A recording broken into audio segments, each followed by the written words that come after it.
नमस्कार, भारत एक्सप्रेस में आपका स्वागत है। मैं हूं अंकित तिवारी और आप देख रहे हैं हमारा खास शो गुनहगार। आज सबसे पहले बात करेंगे अपराध की उस नई और खतरनाक दुनिया की जो अब चौराहों या अड्डों पर नहीं बल्कि आपके हाथों में मौजूद स्मार्टफोन के भीतर चल रही है। राजधानी दिल्ली में सट्टेबाजी का खेल अब पूरी तरह हाईटेक हो चुका है। पुलिस की नजरों से बचने के लिए सट्टेबाजों ने व्हाट्सएप और टेलीग्राम जैसे प्लेटफॉर्म को अपना नया अड्डा बना लिया था, जहां से करोड़ों रुपए के वारे न्यारे हो रहे थे। आखिर कैसे चल रहा था इन सीक्रेट्स ग्रुप के जरिए सट्टे का ये पूरा काला कारोबार? कौन है इसके पीछे बैठे पर्दे के पीछे के असली खिलाड़ी? देखिए गुनहगार की खास रिपोर्ट।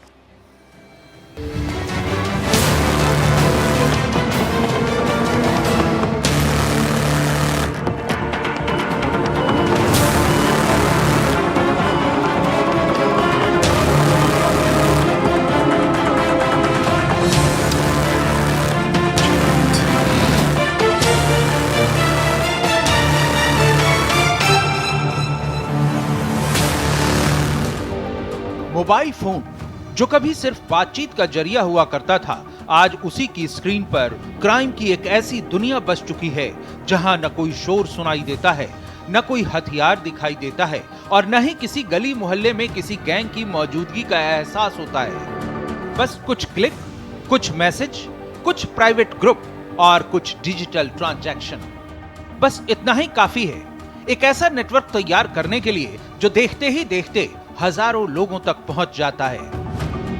टेक्नोलॉजी ने जिंदगी को जितना आसान बनाया है, उतनी ही तेजी से क्राइम करने वालों ने भी इसे अपने फायदे के लिए इस्तेमाल करना शुरू कर दिया है। यही वजह है कि अब क्राइम का तरीका पूरी तरह बदल चुका है। पहले जहां सट्टेबाजी का खेल बंद कमरों, सुनसान मकानों या छिपे हुए अड्डों तक सीमित था, वहीं अब पूरा खेल मोबाइल ऐप और मैसेजिंग प्लेटफॉर्म के जरिए चलाए जाने के आरोप सामने आ रहे हैं। राजधानी दिल्ली में सामने आए एक ऐसे ही मामले ने जांच टीमों को अलर्ट कर दिया। पुलिस की शुरुआती जांच के मुताबिक दिल्ली में व्हाट्सएप और टेलीग्राम जैसे पॉपुलर प्लेटफॉर्म का सहारा लेकर हाईटेक अंदाज में सट्टेबाजी का बड़ा नेटवर्क तैयार किया गया था। पहली नजर में ये पूरा सिस्टम एक सामान्य चैट या ग्रुप जैसा दिखाई देता था, लेकिन इनके अंदर सट्टे से जुड़े अपडेट, ऑड्स, पेमेंट की डिटेल और दूसरी जानकारियां शेयर की जाती थी। पुलिस के मुताबिक डिजिटल टेक्नोलॉजी का गलत इस्तेमाल करके इस पूरे खेल को पहले से कहीं ज्यादा तेज और बड़ा बनाने की कोशिश की गई। शुरुआती जानकारी के मुताबिक सबसे पहले लोगों तक पहुंच बनाई जाती थी सोशल मीडिया, मैसेजिंग ऐप और पुराने कॉन्टैक्ट के जरिए लोगों को प्राइवेट ग्रुप में जोड़ा जाता था। ये देखा गया है कि जनरली जो फ्रॉडस्टर होता है वो काफी लोगों को अप्रोच करता है टेलीफोन के माध्यम से, व्हाट्सएप के माध्यम से या फेसबुक के माध्यम से, जिसको हम टेक्निकल लैंग्वेज में फिशिंग या विशिंग कहते हैं। बट प्राय वो हर प्रयास में सफल नहीं होते हैं। जनरली 8-10 प्रयास के बाद कोई व्यक्ति उनके झांसे में आ जाता है। या आपने देखा होगा कि आप सभी के पास गाय बगाए उन्हें कोई व्हाट्सएप मैसेज या सोशल मीडिया पर आपको लगता है कि सस्पिशियस चीजें हैं, तो आप सभी से अनुरोध है उस सब की रोकथाम में आप एक सिपाही बन सकते हैं। साइबर संचार साथी ऐप, रिपोर्ट सस्पिशियस एक्टिविटी, ये 2 पोर्टल हैं जहां पर कोई भी व्यक्ति, अगर आपको कोई सस्पिशियस नंबर से व्हाट्सएप आता है, एसएमएस आता है या आप किसी सोशल मीडिया पर ऐसे विज्ञापन देखते हैं, तो अगर वहां पर आप रिपोर्ट करेंगे तो उनकी एक्टिविटी पर कार्रवाई होती है, उनके नंबर ब्लॉक हो जाते हैं ताकि वो सब्सिक्वेंट विक्टिम को, पोटेंशियल विक्टिम को फंसा ना सके। तो इस माध्यम में आप सभी एक प्रहरी बन सकते हैं और इस आने वाले फ्रॉड को रोक सकते हैं। कई बार इन ग्रुपों तक पहुंच सिर्फ इनवाइट लिंक या किसी भरोसेमंद सदस्य की सिफारिश से ही मिलती थी, ताकि बाहर के लोगों की नजर इस नेटवर्क तक न पहुंच सके। डिजिटल प्लेटफॉर्म का सबसे बड़ा फायदा ये माना जाता है कि बिना किसी स्थायी ठिकाने के भी बड़ी संख्या में लोगों तक पहुंच बनाई जा सकती है। सिर्फ एक मोबाइल, इंटरनेट और कई डिजिटल अकाउंट के जरिए अलग अलग राज्यों तक कनेक्शन तैयार हो सकता है। अगर किसी एक नंबर या अकाउंट पर पुलिस का एक्शन हो जाए तो दूसरा नंबर और नया ग्रुप तैयार कर लिया जाता है। यही वजह है कि साइबर टीम और स्थानीय पुलिस के लिए ऐसे नेटवर्क तक पहुंचना आसान नहीं होता। जांच अधिकारियों के मुताबिक ऐसे नेटवर्क कई लेयर में काम करते हैं। किसी का काम नए लोगों को जोड़ना होता है, कोई पैसों का हिसाब देखता है, कोई टेक्निकल हिस्सा संभालता है, जबकि कुछ लोग पूरे नेटवर्क की कमान संभालते हैं। इसी वजह से पूरे नेटवर्क की पहचान करना और हर जुड़े हुए शख्स तक पहुंचना आसान नहीं होता। वहीं दिल्ली में सामने आए इस मामले में पुलिस ने पूरे नेटवर्क को समझने के लिए mobile phone, digital device, chat record, bank record और दूसरे इलेक्ट्रॉनिक सबूतों की जांच शुरू कर दी। साइबर फॉरेंसिक एक्सपर्ट ये पता लगाने की कोशिश करते हैं कि किन डिवाइस से लॉगिन हुआ, किन अकाउंट के बीच संपर्क रहा और पैसों का पूरा ट्रेल आखिर कहां जाकर खत्म होता है। आज के दौर में डिजिटल रिकॉर्ड कई बार सबसे मजबूत सबूत साबित होते हैं। डिजिटल ट्रांजैक्शन ने लोगों के लिए पेमेंट आसान बना दिया है, लेकिन कई बार इसी सुविधा का फायदा उठाकर पैसों का ट्रेल उलझाने की कोशिश भी की जाती है। आज एक नए ऑनलाइन फ्रॉड के बारे में आपको बताने जा रहे हैं। इसमें क्या है, एक फोन पे की तरह ही दिखने वाला ऐप है। बेसिकली ये QR कोड स्कैनर है, पर जब इसे आप ओपन करेंगे बिल्कुल फ़ोन पे की तरह दिखता है। इसमें ये लोग क्या करते हैं, किसी भी शॉप पे जाते हैं, रेस्टोरेंट में जाते हैं जहाँ बाहर QR कोड लगा होता है, शॉपिंग के बाद उसे स्कैन करते हैं, उसके सामने पेमेंट की जाती है, बिल्कुल मैसेज आता है जैसे एक्चुअल फ़ोन पे भी आता है। बट ऑनर को ये लगता है कि पेमेंट हो गई, बट ये फेक है, इसमें पेमेंट होती नहीं है। इसका एक डेमो करके हम दिखाते हैं आपको ये काम कैसे करता है। ये दो फ़ोन है हमारे पास, एक ये ऑनर का मान लीजिए जो शॉप पे लगा हुआ है जिसमें QR कोड है, और एक ये अभियुक्त का फ़ोन है। इसमें ये देखिए फ़ोन पे नाम का ऐप है। ये एक्चुअल में बिल्कुल फ़ोन पे की तरह ही दिखता है, आप इसे देख के बता नहीं पाएंगे। वो आपके सामने ही इसे ऐसे ओपन करेंगे, ये बिल्कुल फ़ोन पे की तरह ही दिखेगा। पहली नज़र में आप नहीं जल्दी पता कर पाएंगे क्या चीज़ है, पर ये QR कोड स्कैनर है वैसे बेसिकली। अब ये स्कैन पे जब हम जाएंगे और ये जो शॉप का QR कोड है इसे हमने स्कैन किया, स्कैन करते ही जो डिटेल्स आएंगे वो बिल्कुल सही आएंगे, क्योंकि ये जो है QR कोड है तो बिल्कुल सही QR स्कैन करेगा। और एक हमने एक अमाउंट डाल दिया जो भी इनका शॉपिंग का अमाउंट है, प्रोसीड टू पे आएगा, ये करेंगे बिल्कुल वैसा ही पॉपअप आएगा जैसा फ़ोन पे में आता है ट्रांजेक्शन के लिए। इस पर जब जाएंगे UPI का पेज आएगा पिन डालने के लिए। ये जब आपके सामने ये इस तरह से काम करेंगे तो आपको यकीन नहीं होगा कि फेक है। ये बिल्कुल वैसे ही साउंड कर रहा है जैसे एक्चुअल ये करता है। अब इस पेमेंट पे अगर वो ऑब्जेक्शन करते हैं कि आया नहीं है तो ये व्यू डिटेल्स में जाते हैं उसके सामने, और यहाँ पे बिल्कुल एक्चुअल नाम लिख के आता है। जैसे ये अकाउंट दीपक कुमार के नाम पे है और जो ID दिखा रहा है इसमें UPI ID बिल्कुल एग्जैक्ट वही है जो उस QR कोड की है जो हमने स्कैन किया है, और ये यहाँ पे सब कुछ दिखाता है UTR वगैरह जैसा होना चाहिए। तो इसको देख के कोई भी पहचान नहीं पाता है कि ओरिजिनल है या फेक है। मैक्सिमम लोग क्या है, ट्रांजेक्शन हो जाता है, चेक कर लेते हैं कि हाँ आपको फ़ोन पे दिखा दिया मैंने ट्रांजेक्शन हो गया, आप यकीन कर लेंगे कि हाँ ट्रांजेक्शन हो गया, पर एक्चुअल में ट्रांजेक्शन कभी हुआ ही नहीं था, ना ही आपके अकाउंट में वो अमाउंट क्रेडिट हुआ है। सतर्कता में ही बचाव है। बैंक रिकॉर्ड, फाइनेंशियल ट्रांजैक्शन और डिजिटल पेमेंट की गहराई से पड़ताल जांच का सबसे अहम हिस्सा बन जाती है। अगर किसी तरह की गलत जानकारी सामने आती है तो संबंधित एजेंसियां कानून के मुताबिक आगे की कार्रवाई करती हैं।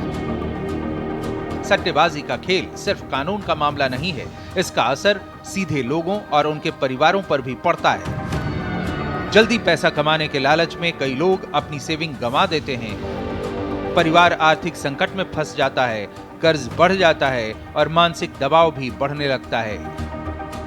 पुलिस और दूसरी एजेंसियां समय समय पर ऐसे नेटवर्क के खिलाफ लगातार एक्शन लेती रही हैं। छापेमारी, गिरफ्तारियां, मोबाइल और लैपटॉप की जांच, बैंक रिकॉर्ड की पड़ताल और डिजिटल डेटा की स्कैनिंग जैसे कदम उठाए जाते हैं। टेक्नोलॉजी जितनी तेजी से बदल रही है, जांच करने वाली टीम भी उतनी ही तेजी से अपने तरीके अपडेट कर रही है ताकि स्क्रीन के पीछे बैठे लोगों तक पहुंचा जा सके। डिजिटल क्राइम का तरीका लगातार बदल रहा है। पहले फर्जी पहचान कागजों के सहारे बनाई जाती थी, अब एक साथ कई डिजिटल प्रोफाइल तैयार कर लिए जाते हैं। पहले एक अड्डे तक पहुंचना मुश्किल होता था, अब पूरा नेटवर्क मोबाइल स्क्रीन के अंदर छिपा होता है। इसी वजह से साइबर जांच अब सिर्फ मोबाइल देखने तक सीमित नहीं रह गई। Data analysis, network tracking, digital forensic और दूसरे आधुनिक सिस्टम की मदद से पूरी कड़ी जोड़ने की कोशिश की जाती है। हर बड़े मामले में एक बात सबसे जरूरी होती है कि जांच पूरी होने से पहले किसी भी व्यक्ति को दोषी नहीं माना जा सकता। टेक्नोलॉजी समाज के विकास की सबसे बड़ी ताकत है, लेकिन जब यही टेक्नोलॉजी कानून तोड़ने के लिए इस्तेमाल होने लगे तो वही सबसे बड़ी मुश्किल बन जाती है। दिल्ली का ये मामला बदलती हुई क्राइम वर्ल्ड की तस्वीर दिखाता है, जहां व्हाट्सएप और टेलीग्राम जैसे प्लेटफॉर्म का सहारा लेकर सट्टेबाजी का बड़ा नेटवर्क खड़ा किए जाने का दावा जांच में सामने आया। ये मामला सिर्फ नेटवर्क तक सीमित नहीं है, बल्कि ये भी दिखाता है कि अब क्राइम हर दिन अपना नया चेहरा लेकर सामने आ रहा है। इसलिए पुलिस, साइबर एक्सपर्ट और आम लोग सभी का सतर्क रहना पहले से कहीं ज्यादा जरूरी हो गया है। आज डिजिटल दुनिया में छिपे किसी भी क्राइम की सच्चाई तक पहुंचने का सबसे मजबूत आधार इलेक्ट्रॉनिक सबूत, डिजिटल रिकॉर्ड और कानूनी जांच होती है। अब मोबाइल फोन सिर्फ बातचीत का जरिया नहीं रहा, बल्कि कई मामलों में वही सबसे मजबूत सबूत बन जाता है। यही वजह है कि टेक्नोलॉजी जितनी तेजी से बदल रही है, कानून लागू करने वाली एजेंसियां भी उतनी ही तेजी से अपने सिस्टम को अपग्रेड कर रही हैं। Bureau report, Bharat express.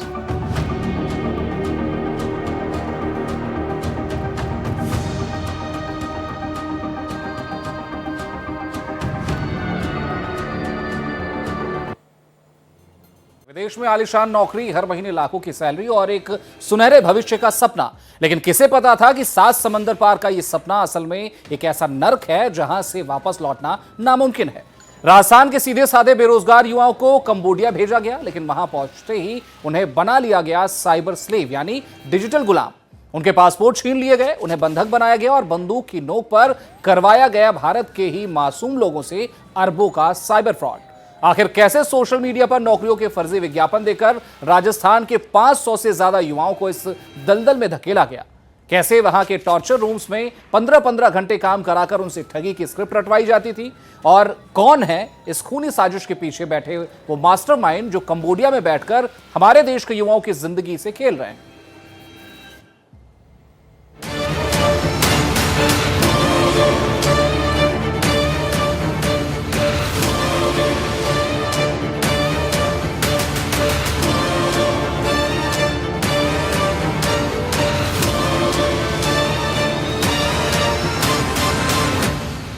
Rajasthan police ने एक ऐसी सच्चाई से पर्दा उठाया है जिसने ये दिखा दिया कि आज के समय में ठगी सिर्फ मोबाइल और इंटरनेट तक सीमित नहीं रह गई।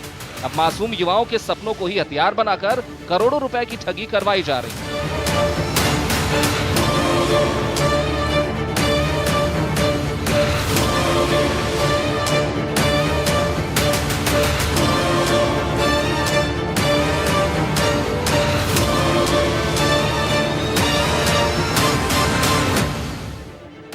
जॉब की तलाश में घर छोड़ने वाले युवाओं को विदेश में सुनहरे भविष्य का सपना दिखाया जाता है, लेकिन वहां पहुंचते ही उनका जीवन किसी कैद से कम नहीं रह जाता। उनके हाथों से पासपोर्ट छीन लिए जाते हैं, बाहर निकलने की आजादी खत्म कर दी जाती है और फिर उन्हें दिन रात ऐसे लोगों को ठगने के लिए मजबूर किया जाता है जिनसे उनका कोई लेने देना भी नहीं। राजस्थान पुलिस के स्टेट साइबर क्राइम थाना पुलिस ने अंतर्राष्ट्रीय साइबर ठगी और मानव तस्करी से जुड़े एक बड़े नेटवर्क का पर्दाफाश करते हुए 5 आरोपियों को गिरफ्तार किया है। साइबर स्लेवरी के संबंध में I4C से प्राप्त डेटा का जब विश्लेषण किया तो विश्लेषण के उपरांत हमें ज्ञात हुआ कि साउथ ईस्ट देश लाओस, वियतनाम, कंबोडिया, म्यांमार आदि देशों में भारतीय बेरोजगार युवकों को रोजगार का लुभावना ऑफर देकर उनको साइबर स्लेव बनाया जाता है।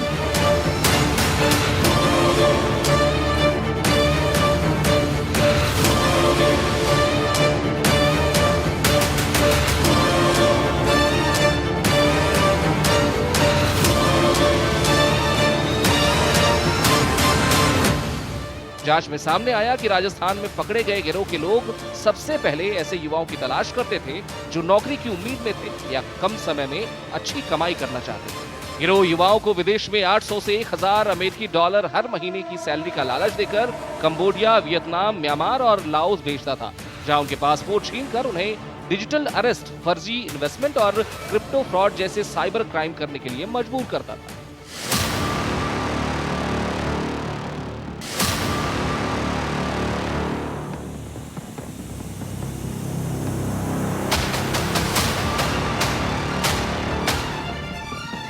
साइबर स्लेव यानी कि साइबर गुलाम बनाने के उपरांत उनसे digital arrest, investment fraud IPO में इन्वेस्टमेंट आदि अपराध करवाए जाते हैं। इन देशों से लौटकर करीब 500 लोग आए हैं। 500 लोगों के बाद में कुछ लोगों ने वहाँ एचआर का रोल किया, कईयों ने वहाँ पे मैनेजर का रोल किया, कईयों ने टीम लीडर का रोल किया। तो इन्होंने अपने परिचितों को उन्हें इन साउथ ईस्ट कंट्रीज में भेजने का प्रयास कर रहे थे। उसी दौरान इनकी एक जो टीम जो कलकत्ता से कंबोडिया जाने वाली थी, उसको हमने कलकत्ता से अरेस्ट किया है।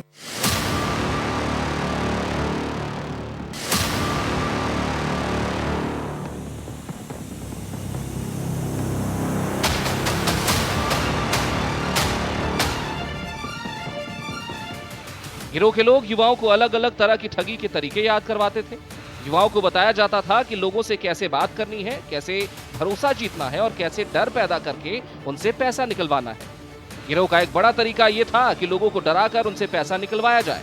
किसी को कहा जाता था कि उनके नाम से क्राइम हुआ है, किसी को बताया जाता है कि उसके बैंक अकाउंट की जांच चल रही है, तो किसी को यह कहकर डराया जाता है कि उसके आधार कार्ड का गलत इस्तेमाल हुआ है।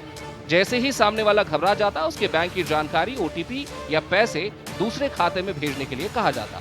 जैसे ही सामने वाला घबरा जाता, उससे बैंक की जानकारी, ओटीपी या पैसे दूसरे खाते में भेजने के लिए कहा जाता। डर और घबराहट में कई लोग बिना कुछ सोचे ऐसा कर देते थे और देखते ही देखते उनका बैंक अकाउंट खाली हो जाता था। एक दूसरा तरीका लालच का था। लोगों को बताया जाता है कि अगर वो थोड़े पैसे लगाएंगे तो कुछ ही दिनों में रकम कई गुना हो जाएगी। शुरुआत में उन्हें थोड़ा फायदा दिखाया जाता ताकि उनका भरोसा मजबूत हो जाए। इसके बाद जब वो बड़ी रकम जमा कर देते तब पूरा पैसा गायब कर दिया जाता। फोन बंद, वेबसाइट बंद और संपर्क खत्म। पीड़ित सिर्फ पछतावा करता रह जाता था। बता दें, राजस्थान पुलिस को जब इस पूरे मामले की जानकारी मिली तो अलग अलग जगहों से मिले सुरागों को जोड़कर जांच शुरू की गई। धीरे धीरे उन लोगों तक पहुंच बनाई गई जो भारत में बैठकर युवाओं को विदेश भेजने का काम कर रहे थे। कई दस्तावेज, मोबाइल फोन और दूसरी जरूरी चीजों की जांच के बाद पूरे मामले की कड़ियां एक दूसरे से जुड़ती चली गई। आखिरकार 5 लोगों को गिरफ्तार कर लिया गया।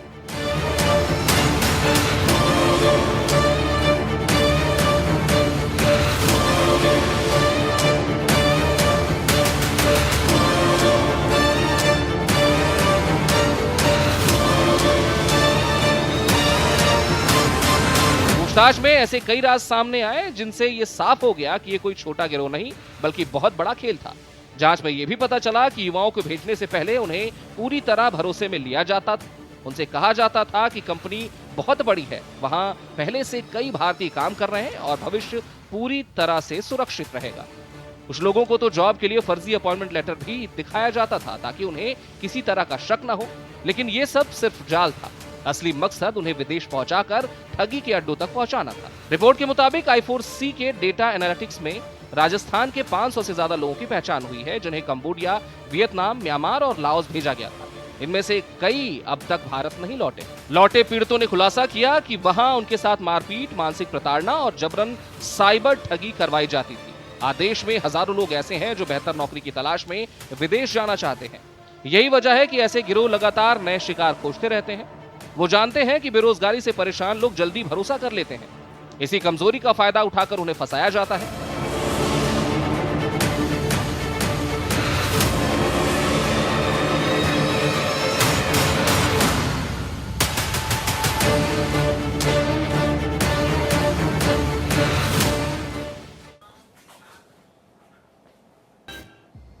तो आज के गुनाहगार शो में बस इतना ही। कल फिर मिलेंगे क्राइम की दुनिया की उन बड़ी खबरों के साथ जहां होगा हर गुनाह के पीछे छिपे सच का खुलासा। नमस्कार।